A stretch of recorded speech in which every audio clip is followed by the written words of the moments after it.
और thank you, sir thank आज you. हम आपसे कई चीजें समझने की कोशिश करेंगे और देखते हैं कि आप हमें किस तरह से बताते हैं। सबसे पहले तो सर मैं कोशिश कर लूँगा। और क्या है कि मैं ये भी कोशिश करूँगा कि मैं आपके शो में पूरी तरह से सादिक और अमीन रहूँ। सर सादिक और अमीन आजकल बड़ा टची वर्ड हो गया यहाँ पे। अब तो हमारे प्राइम मिनिस्टर पे भी आप जानते हैं फॉरेन फंडिंग केस जो है वो उसका फैसला आ गया है और काफी घबराए घबराए से घूम रहे हैं। तो घबराना नहीं। आपने सबसे पहले घबराना नहीं है, पहले घबराना नहीं है, घबराना नहीं।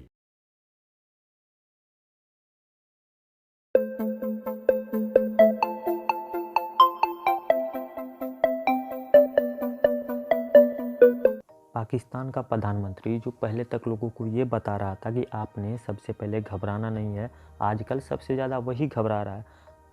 अफ़गानिस्तान के आतंकवादी जो तालिबानी है वो जिस तरह से पाकिस्तान के लोगों और फौजियों के साथ कर रहे हैं उससे पाकिस्तान का प्रधानमंत्री इमरान खान बहुत ही घबराया हुआ है। और उस पर जो फॉरेन फंडिंग के केसेस थे उनकी भी रिपोर्ट जल्दी आने वाली है, जिसके कारण वह सबसे ज़्यादा घबराया हुआ है। और रही बात तालिबान की, तो तालिबान ने पाकिस्तान की पूरी तरह से बजाए हुए है। पाकिस्तान अपने बॉर्डर को सिक्योर कर रहा है और तार के बेड़े लगा रहा है, लेकिन तालिबानी उस तार के बेड़े को तोड़ दे रहे हैं, क्योंकि वो बता रहे हैं कि वो ज़मीन हमारी है, तुम हमारी ज़मीन पे कैसे लगा सकते हो तार के बेड़े। तब वो एक कहावत है ना, अगर आप बबूल का पेड़ रोपिएगा तो आम कहाँ से होगा, तो ये कहावत एकदम फिट बैठती है। पहले आप आतंकवादियों को ही पनाह देते जाओ, फिर बाद में सोचो कि उससे कुछ अच्छा निकल कर आएगा, तो ऐसा कुछ होता नहीं है कि उससे कुछ अच्छा निकल कर आएगा। पाकिस्तान जिस तरह से तालिबान के लिए पूरी दुनिया के सामने भीख मांग रहा था कि इनकी गवर्नमेंट को एक्सेप्ट कर लो, इन्हें एक्सेप्ट कर लो, लेकिन अब ये इनके ऊपर उल्टा ही पड़ रहा है। ये दांव इनके ऊपर बिल्कुल उल्टा पड़ गया। ये जो सोचते थे कि पाकिस्तान को तालिबान से ये उम्मीद थी कि वो हमें कश्मीर ला कर देगा, लेकिन ये कभी हुआ नहीं। अब वो उनकी ही ज़मीन पर चढ़ बैठे हैं और वो बता रहे हैं कि ये ज़मीन हमारी है। और पाकिस्तान इसलिए भी घबराया हुआ है क्योंकि सार्क देशों की मीटिंग होने वाली है। अगर भारत उस सार्क देशों की जो मीटिंग होने वाली है, भारत भी उसका एक अहम पार्ट है। अगर भारत नहीं जाता है तो वो मीटिंग नहीं होगी। और बाकी आप इस वीडियो को देखकर पूरी तरह से समझ सकते हैं कि आखिर पाकिस्तान में चल क्या रहा है। तो आइए हम और आप दोनों मिलकर इस वीडियो को देखते हैं। अगर वीडियो आपको पसंद आएगा तो वीडियो को लाइक कीजिएगा, अपने दोस्तों के साथ शेयर कीजिएगा और जाते जाते इस चैनल को सब्सक्राइब करना बिल्कुल मत भूलिएगा। नहीं है, उनको मैसेज भेजता हूँ मैं तुरंत कि घबराना नहीं है, घबराना नहीं है। बिल्कुल वो आप कह दिएगा ना, बड़े बड़े देशों में ऐसी छोटी छोटी बातें होती हाँ, रहती ऐसी हैं। छोटी-छोटी बातें होती रहती है, ऐसी क्या बात है? आपका भी तो मतलब सर सबसे आबादी पहले के अगर हिसाब से तो छठा या सातवां नंबर है पाकिस्तान का, तो बिल्कुल। और उसी पे कंट्रोल नहीं हो रहा। लेकिन सर यहाँ पे अगर हम बात करें सबसे पहले अफगानिस्तान की, अफगानिस्तान की तरफ हम फेंसेस लगाते जा रहे हैं, बाढ़ लगा रहे हैं। हमारे डीजी आईएसपीआर जो है उनका भी एक प्रेस कॉन्फ्रेंस थी 2 दिन पहले। उन्होंने कहा कि जी 94% हमने लगा ली है और हम बाकी भी कंप्लीट करेंगे। ये और बात है कि हम लगाते जा रहे हैं और तालिबान उसको हटाते जा रहे हैं। तो क्या देखते हैं आपके वहां पे भी दो ग्रुप्स बने हुए हैं, तालिबान में भी एक हक्कानी ग्रुप है और दूसरा मुल्ला ब्रदर्स। तो इनमें अगर किसी किस्म का क्लैश होता है तो उससे जो है वो हिंदुस्तान और पाकिस्तान, आप समझते हैं कि कोई असरात आएंगे, किसी किस्म का कोई प्रॉब्लम हो सकता है? देखिए ये तो वही पुरानी कहावत है ना कि मर्ज़ बढ़ता ही गया ज्यों-ज्यों दवा की। तो ये जो तालिबान वाला मामला है, ये तो कभी सॉल्व होने वाला नहीं है, क्योंकि इन्होंने अपनी एक हुकूमत तो एक बार कर ली।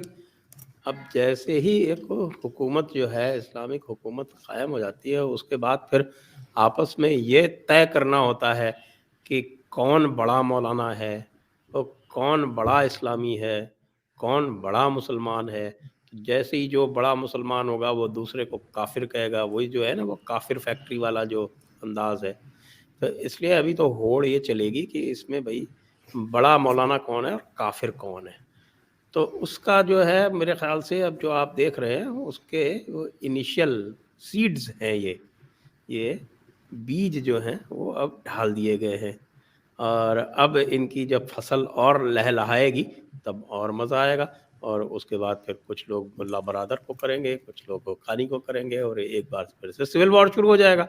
अफ़गानिस्तान में तो होता ही यही रहा है, तो उसमें कोई नई बात नहीं है। जहाँ तक पाकिस्तान का ताल्लुक़ है, उस पे तो मैं देख रहा हूँ कि साहब की पूरी तरह से सारे के सारे जितने भी हैं वो सब अफ़गानी मुत्तफ़िक़ हैं कि साहब कि ये डूरंड लाइन तो हम मानेंगे नहीं। डूरंड लाइन मानेंगे नहीं और उनकी आमदनी का ज़रिया हो गया है थोड़ा बहुत कि आप बाड़ लगाते जाइए और वो फेंसिंग खोलते जाएँ और उसको फिर वो बेचेंगे। मेरे ख़्याल से ईरान में बेच लेंगे और वहाँ से पैसा कमा लेंगे तो कोई थोड़ा बहुत लाख 2 लाख डॉलर भी आएँगे तो उनका तो काम चलेगा ना। तो आपने यानी पाकिस्तान ने उनके लिए एक नया ज़रिया तजवीज़ कर दिया कि उस ज़रिए से वो थोड़ी बहुत अपनी जो इकॉनमी जो कि डूब चुकी है वो उसको थोड़ा-सा रिकवर कर लें।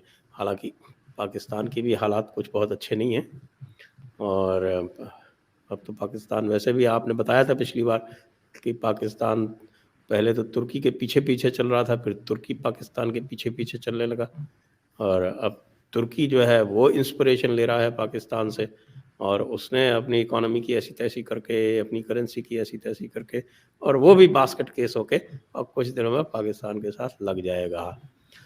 तो अफ़गानिस्तान का तो जहाँ तक मामला है, ये जो एस्टैब्लिशमेंट पाकिस्तान का बहुत खुश हो रहा था कि साहब कि अब तो हमने बिल्कुल बाजी मार ली और अब हम तालिबान को भेज देंगे कश्मीर में और कश्मीर हमारे बिल्कुल गोदी में आके गिरेगा। मुझे लग रहा है कि वो पूरा का पूरा मामला थोड़ा-सा कहीं गड़बड़ हो गया दिखता है। और जहाँ तक भारत का सवाल है, तो मुझे लगता है कि भारत को तो अभी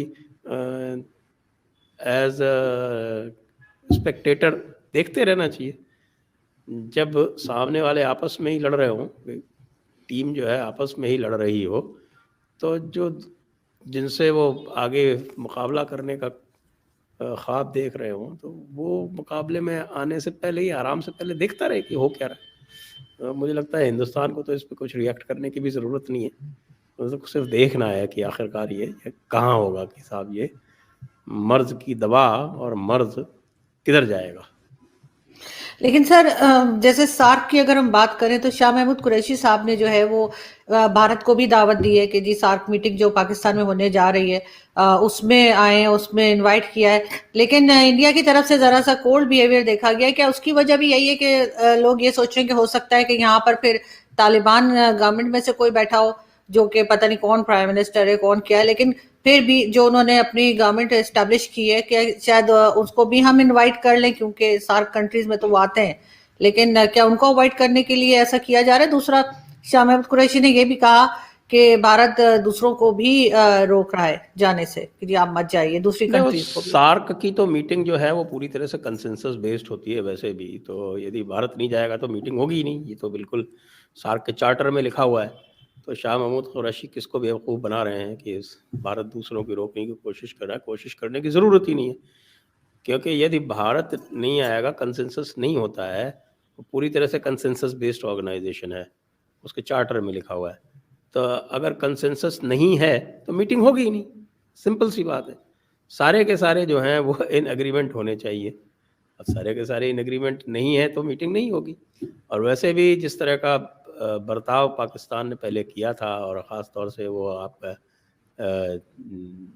जो उड़ी का और पुलवामा का किस्सा हुआ था और उसके पहले जो MFN वाला जो किस्सा हुआ था कि भाई भारत ने 93 से MFN दे रखा है, आपने नहीं दिया, ओवरलैंड राइट्स आप नहीं देना चाहते। तो फिर सबसे जो इम्पोर्टेंट चार्टर, अगर आप सार्क का चार्टर देखें तो सार्क के चार्टर में एक बहुत ही इम्पोर्टेंट जो उसमें एक पॉइंट है उसका, और वो है आपके ease of communication and transport build करना।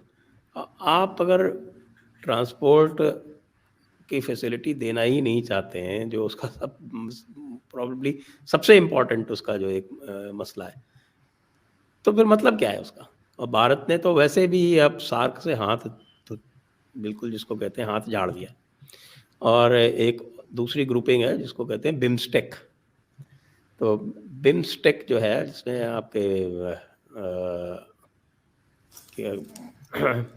टेक्निकल कोऑपरेशन रिम स्टेट्स का, यानी जो कोस्टल स्टेट्स हैं उसमें बाकी सारे आ जाते हैं। इसमें नेपाल आ जाता है, भूटान आ जाता है, उसमें बांग्लादेश आ जाता है, उसमें थाईलैंड और बर्मा भी आ जाते हैं। तो जिनको आप बे ऑफ बंगाल की जो रिम स्टेट्स हैं उनकी वो ग्रुपिंग, श्रीलंका भी आ जाता है उसमें। तो और उसके अलावा उसमें कुछ इनवाइटी हैं, मेरे ख्याल से मॉरिशस भी है उसके अंदर। तो इसलिए पाकिस्तान तो अपनी ढपली लेके अलग बैठा रहे और अपना राग बजाता रहे। मुझे नहीं लगता कि अब सार्क के बारे में भारत जो है वो सोच भी रहा है। तो भारत तो अब बिम्स्टेक को लेकर आगे बढ़ रहा है। इसलिए शाह महमूद कुरैशी साहब, मुझे लगता है कि उनको तो वापस जाके अपने क्या है कि जब वो गमज़दा होते हैं तो वो अपनी दरगाह में जाके और वो क्या वो पीर वाला काम कर लेते हैं, वो एक बार फिर से कर लें।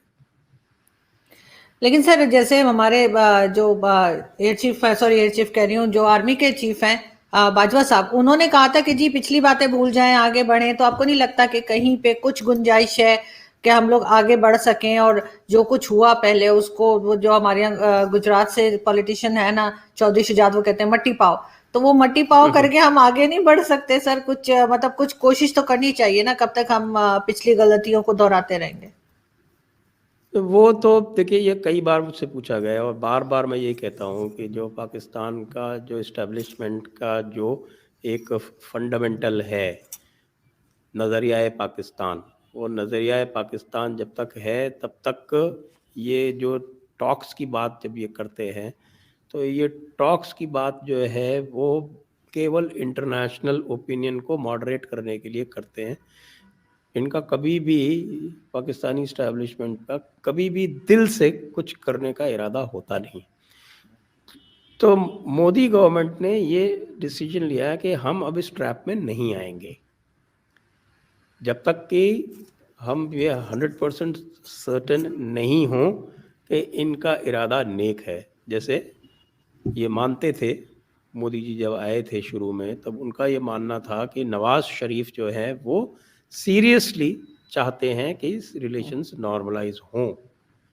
इसीलिए आपने देखा होगा कि जो एक सडन स्टॉप ओवर किया था अफगानिस्तान से आते हुए मोदी जी ने, वो उसी दिशा में था। लेकिन इस्टेब्लिशमेंट तो नहीं चाहता ना।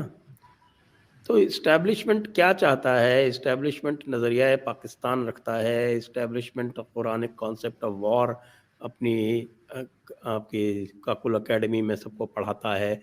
अब हमने भी पढ़ लिया है उसको, तो हम इरादे जानते हैं। तो जब इरादा इस तरह का हो, इरादा टोटल वॉर डॉक्ट्रिन इम्पोज करके और इरादा जो है वो वापस मुगलिया एम्पायर इस्टेब्लिश करने का हो इस्टेब्लिशमेंट का, जिसमें पूरा का पूरा जो मुल्ला माफिया है, चाहे वो पाकिस्तान का हो और बहुत कुछ हिंदुस्तान का, वो सब उसमें जो है वो मुतफ़िक़ है, एक मत है।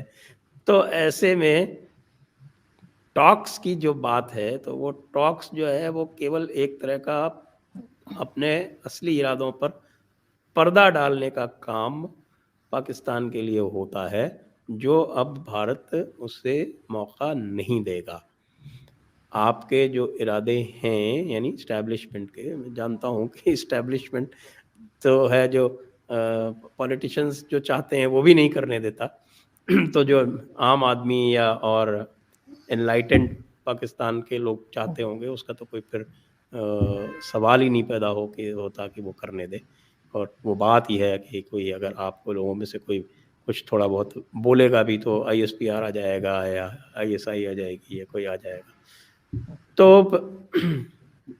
Foreign policy objective Modi government का बिल्कुल क्लियर है कि वो जब तक 100% सर्टेन नहीं हो जाए कि वो बेसिक्स जो हैं उसमें बदलाव आ गया है, जो फंडामेंटल्स में बदलाव आ गया